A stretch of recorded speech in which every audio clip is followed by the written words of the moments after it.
feliz de poder vê-los aqui, né? Vamos dar continuidade aos nossos estudos, né? Nós estamos estudando sobre o avivamento verdadeiro, o que de fato é avivamento, né? Jeff? Então, vamos abrir nossas Bíblias no Evangelho de Mateus. Hoje nós vamos estar trazendo para os irmãos mais uma característica do que é avivamento. Mateus capítulo 22, versículo 29.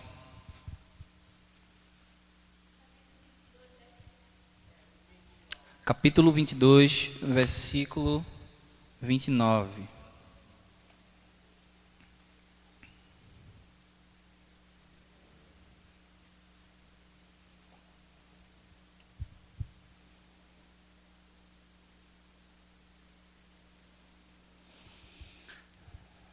Amém? Evangelho de Mateus, capítulo 22, versículo 29. Vamos ficar de pé para a gente poder ler. Vamos ler a palavra do Senhor. Diz assim a palavra do Senhor Jesus. Respondeu-lhes Jesus: errais, não conhecendo as Escrituras e nem o poder de Deus. Amém? Feche os seus olhos, vamos orar ao Senhor. Pai, nós queremos te agradecer. Te agradecer, Senhor, porque sabemos que o Senhor está nesse lugar. E através do teu Espírito Santo quer nos ensinar todas as coisas, Senhor. Muito obrigado. Revela a tua palavra aos nossos corações. Em nome de Jesus, amém. Pode sentar, querida. Bom, nós estávamos estudando, começamos a estudar esse livro do pastor Hernandes que se chama Avivamento Urgente, né? E nós já passamos aqui por algumas coisas. Nós já estudamos por que buscar um avivamento, porque nós temos medo do avivamento, o que não é avivamento, a urgência do avivamento. Avivamento é convicção de pecado, avivamento é intimidade com Deus, avivamento é a vida abundante de oração. E hoje nós vamos falar sobre o avivamento é ter sede da palavra. Uma igreja, um grupo de irmãos que não tem sede pela palavra do Senhor Jesus, não está vivendo um processo de avivamento. Não está. Na introdução desse capítulo, o pastor Hernandes vai dizer que muitas igrejas se pegam envolvidas com uma série de ênfases no espírito, se pegam mergulhadas em viver coisas que estão distantes da palavra de Deus e acham que somente isso é avivamento. E nós já vimos aqui que não é. A ação do Espírito no nosso plano físico é reflexo daquilo que Deus está fazendo, sim, no meio das pessoas. Porém, não é a única coisa. Uma igreja que dá ênfase total aos dons, né? Aos milagres e uma série de coisas, e não dá ênfase à palavra de Deus, ela está vivendo qualquer coisa menos o avivamento. Obrigado, cara. Tu tira aqui, por favor.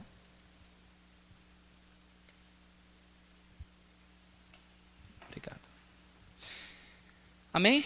Então, a experiência mística hoje, ela tem tomado conta da igreja. Ela tem tomado, na verdade, o espaço que é da palavra de Deus, certo? A experiência sobrenatural, ela tem tomado o lugar dos púlpitos. Eu não vou falar aqui o nome da igreja por uma questão de ética, mas eu assisti uma transmissão ao vivo um dia desse numa igreja lá de Pernambuco, em que só tinha esterismo. O pastor, se ele falou 15 minutos do texto bíblico, ele falou muita coisa. O resto foi 1h30. 1h30. O resto foi somente ele levantando a mão daqui de cima do púlpito, o povo caindo no chão aí. As pessoas caindo de joelho, gritando no meio da igreja, sabe? E assim, você via que era uma coisa que muitos não estavam nem entendendo o que estava acontecendo. Eles estavam vivendo simplesmente o momento, porque se não vivesse, né? Você sabe como é que é nesse meio, tem alguma coisa errada com a pessoa se não acontecer, né? Então, a igreja estava em estado de êxtase, assim, uma coisa absurda. Ninguém conseguia nem prestar atenção no que ele estava falando, né? E não existe avivamento que não esteja voltado para a palavra de Deus. Não existe, certo? Se uma igreja diz, você quer conhecer uma igreja que diz que está vivendo em avivamento, vá para um culto dela. Vá para um culto.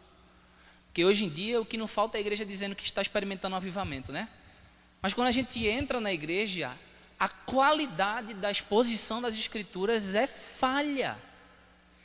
E aqui é um exemplo de gente que não conhece a lei de Deus.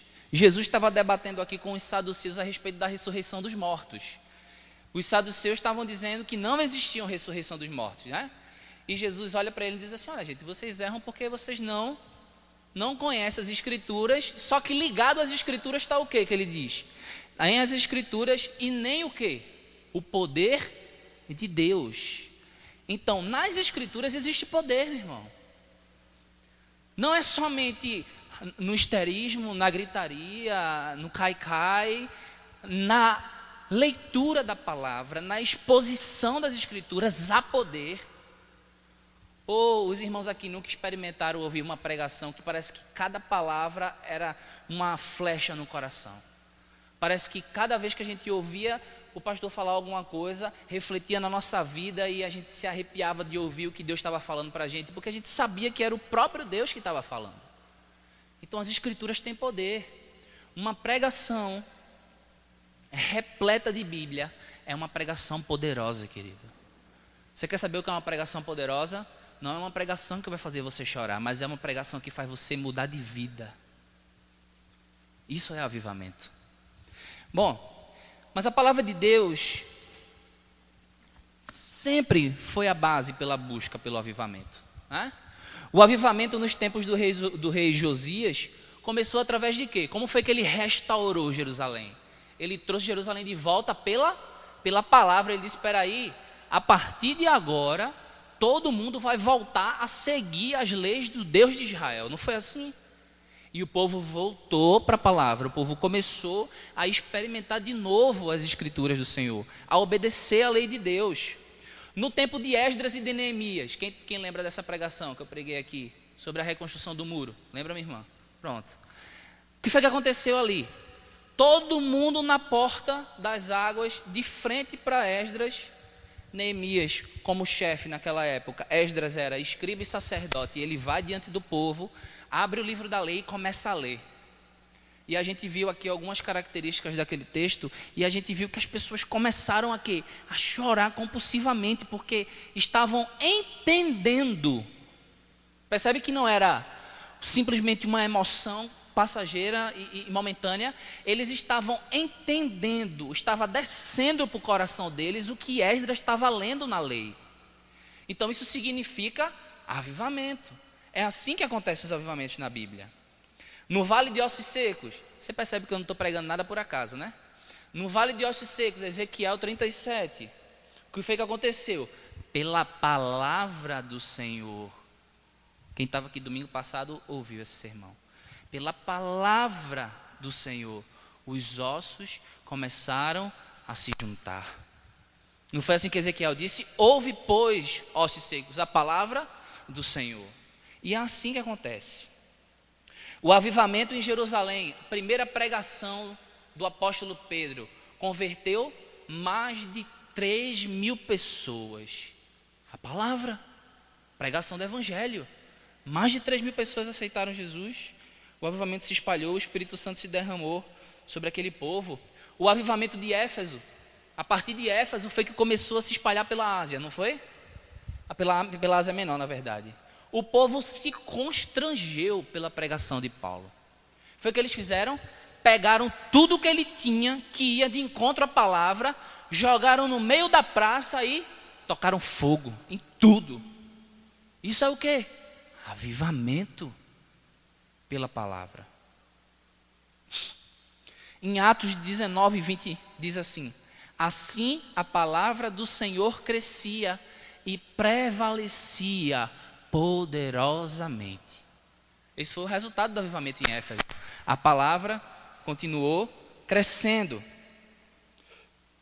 Só que existe um detalhe, querido. A gente fala muito em ler a Bíblia, em ler as Escrituras, em ler a palavra. Mas não basta somente a gente ler a Bíblia. A gente precisa ter a Bíblia no coração, meu irmão. Porque ler por ler, qualquer pessoa lê.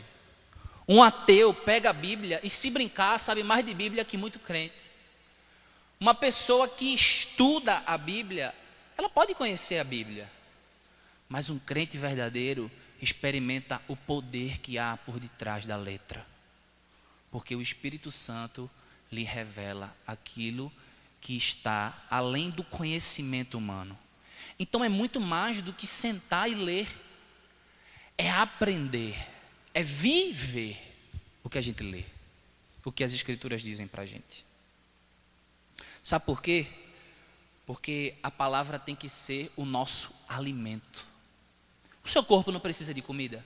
O meu precisa, né? Acho que você consegue ver. Se eu passar... Pronto, eu vou dar um exemplo. Quando eu voltei de Pernambuco a última vez, eu adoeci, né? Os irmãos lembram? Peguei uma crise de sinusite fortíssima. Eu não conseguia comer. Não conseguia comer nada. Não conseguia comer nada. Passava o dia com dor de cabeça, não conseguia levantar. Deu febre muito forte em mim. Náusea. Enfim, foi horrível, foi horrível. Sinusite terrível, terrível. E eu perdi muito peso, porque eu não me alimentei. E o alimento é uma coisa diária. Você precisa todos os dias se alimentar para manter o seu corpo de pé. Isso é lógico. É do mesmo jeito, é com o seu espírito. Do mesmo jeito. Do mesmo jeito. Passe 2, 3 dias sem ler a Bíblia e sem orar, para você ver o que acontece com você. A senhora quer falar alguma coisa? Sim.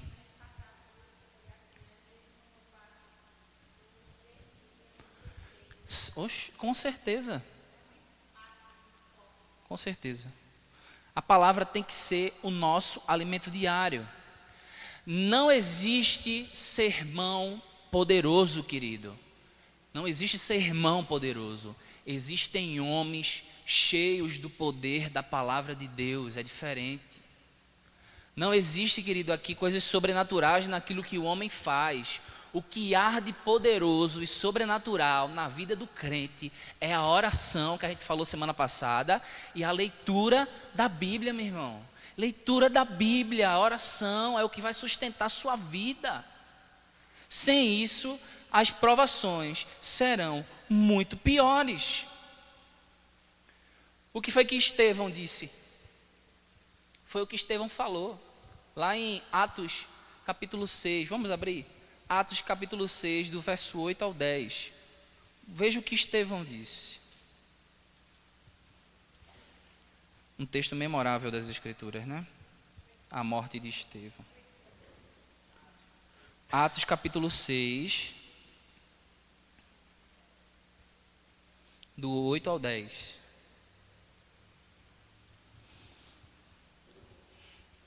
Olha que maravilha, vejam só. Um grande exemplo de um homem cheio do Espírito do Senhor, Estevão. Atos capítulo 6. Atos capítulo 6, do verso 8 até o verso 10. Amém? Diz assim, olha. Estevão, cheio de graça e poder, fazia prodígios e grandes sinais entre o povo. Levantaram-se, porém, alguns dos que eram da sinagoga chamada dos libertos, dos sirineus, dos alexandrinos e dos da Cilícia e Ásia, e discutiam com Estevão, né? Começaram a dialogar com ele. E não podiam resistir, olha que maravilha, a sabedoria e o espírito pelo qual ele falava. Olha só que incrível. Isso aconteceu tem pouco menos de 2000 anos, meu irmão. O mesmo espírito que atuou na vida de Estevão é o mesmo espírito que atua na minha e na sua vida. E por que Estevão falou dessa maneira, de forma tão veemente, tão intrépido, com tanto poder, com tanta unção do Espírito Santo? Porque ele vivia aquilo tudo. Porque ele tinha intimidade com o Espírito de Deus. Porque ele falava pelo poder do Espírito. E essa é a nossa necessidade. Em épocas de avivamento, a igreja não gasta tempo com banalidade, meu irmão. A igreja não investe em tempo em futilidades, como eventos inúteis e coisas que não vão fazer sentido nenhum. Por isso, eu estava fazendo hoje eu estava sentado, à tarde, toda quarta-feira à tarde eu tenho um tempo aqui, né, na igreja, e alguns jovens vêm procura a gente para conversar. Quando foi hoje, o Jefferson apareceu lá, a gente começou a conversar algumas coisas, e nós começamos a listar tudo que a gente fez, desde o começo do ano até agora. No final do ano, inclusive, eu vou até fazer um relatório por escrito para mandar para o pastor. Tudo que a gente fez, tudo que a gente traçou, tudo que a gente fez, nada foi por acaso. Tudo tinha um objetivo. Tudo tinha um porquê. Porque quando a gente quer sentir a presença de Deus, quando a gente quer viver o avivamento de Deus, a gente não perde tempo. A gente não perde tempo com futilidade. Tudo que a gente faz é de maneira intencional para a gente continuar experimentando e mergulhando na palavra e no Espírito do Senhor. Muitos crentes buscam apenas as experiências e esquece que estudar a Bíblia é preciso, meu irmão, porque tem gente querendo destruir a sua fé. E se você não souber se defender, você é capaz de você se perder a sua fé, meu irmão, de você se afastar dos caminhos de Deus. Quantos e quantos adolescentes e jovens têm uma vida maravilhosa dentro da igreja, quando entram nas universidades, perdem a fé? Nos Estados Unidos é normal isso acontecer. É muito normal isso acontecer, por diversas coisas. A Bíblia precisa ser o ponto de avivamento da sua vida, meu irmão. Sabe o que foi que aconteceu? Antigamente, hoje não tanto, hoje eles camuflaram de outra coisa. Mas antigamente existia uma teologia chamada teologia liberal, que dizia que a Bíblia não era a palavra de Deus. Era escrito humano, que tinha mitos, que ela tinha contradição, que ela tinha erro temporal. Começaram a dizer várias coisas. Começaram a olhar para a Bíblia com um olhar científico. Começaram a falar isso da Bíblia. Algumas teorias foram rebatidas com isso, né? Tanto é que um dos princípios da nossa igreja, e isso é muito importante você saber, por isso que a gente está estudando isso lá na sala dos jovens, nós estamos estudando a confissão de fé, né? Então, a Bíblia, ela é inerrante, ela não erra, ela é a palavra de Deus para você. Você quer saber o que Deus quer falar para você? A irmã falou sobre os dons, não foi? A irmã, graças a Deus, está descobrindo aquilo que Deus chamou ela para ela fazer. Mas tem crente que não consegue conhecer. Sabe como é que você vai conhecer? Quando você se relacionar com a Bíblia, porque Deus vai falar com você. Quando começar a agir, como é que você vai trabalhar? Foi lá visitar, que maravilha. A gente precisa fazer isso. A gente precisa interagir com as Escrituras. Hoje, eles já estão colocando uma roupagem diferente. Eles já estão dizendo que a Bíblia é a teologia neo-ortodoxa. Ela diz que a Bíblia torna-se a palavra de Deus a partir do momento que o crente, ou que a pessoa, seja lá o que for, começa a ter um contato com Jesus. Então, quando ela tem um contato, aí a Bíblia se torna a palavra de Deus para ela. Isso é absurdo. E a gente precisa aprender a se relacionar com a palavra, porque é ela que dirige a nossa vida. É a nossa única regra de fé e prática, e mais nada. Nada substitui a Bíblia. A palavra de homem nenhum sobrepõe aquilo que está escrito. Nós precisamos aprender a amar as Escrituras, meu irmão. Amar a Bíblia. A gente precisa se voltar para a palavra, meu irmão. É tempo de voltar para a palavra do Senhor. Moody, um grande evangelista, acho que a irmã Gerlane conhece, né? Moody, já ouviu falar nele? Moody? Não? Já? Pronto. Moody, um grande evangelista, ele dizia assim sobre a Bíblia: este livro o afastará do pecado, ou o pecado lhe afastará desse livro. E é a verdade mais verdadeira que eu já ouvi alguém dizer, meu irmão. Ou o pecado te afasta da Bíblia, ou a Bíblia te afasta do pecado. Essa decisão quem toma é você, querido. A gente assiste 2 horas de TV, ou mais, 2 horas está sendo pouco, por dia. A gente investe em jogo, a gente investe em tanta coisa. Eu falo porque eu me pego de vez em quando errando nessas coisas. E olha, gente, se a gente tivesse investindo todo esse tempo em conhecer Jesus, nós viveríamos coisas extraordinárias. Uma vez esse mesmo evangelista, o Moody, ele foi se hospedar num hotel, ele ia para uma cruzada evangelística. Ele estava num hotel e ele disse que olhou assim, ele estava deitado na cama e como é o nome daqueles móveizinhos?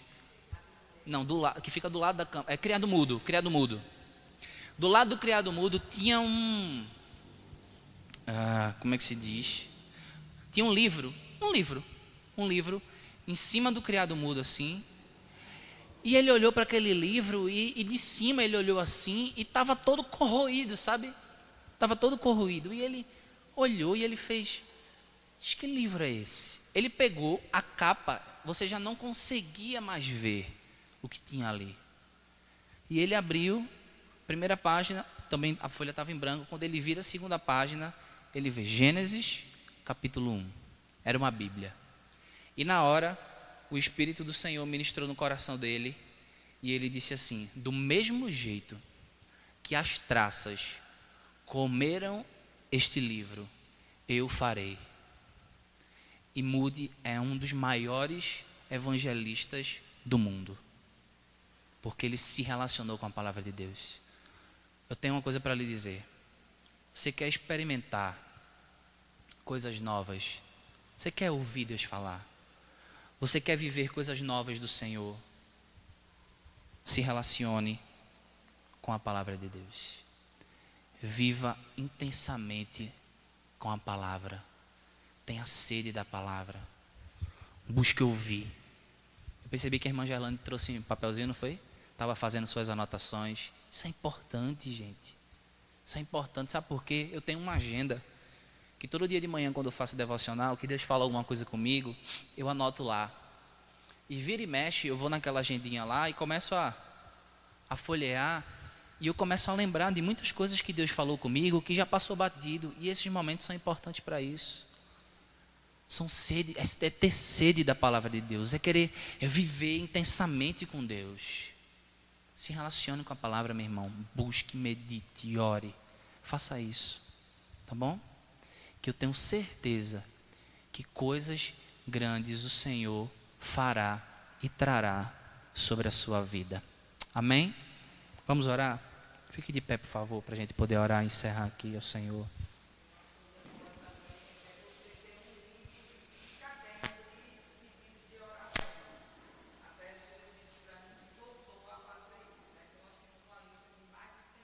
Isso.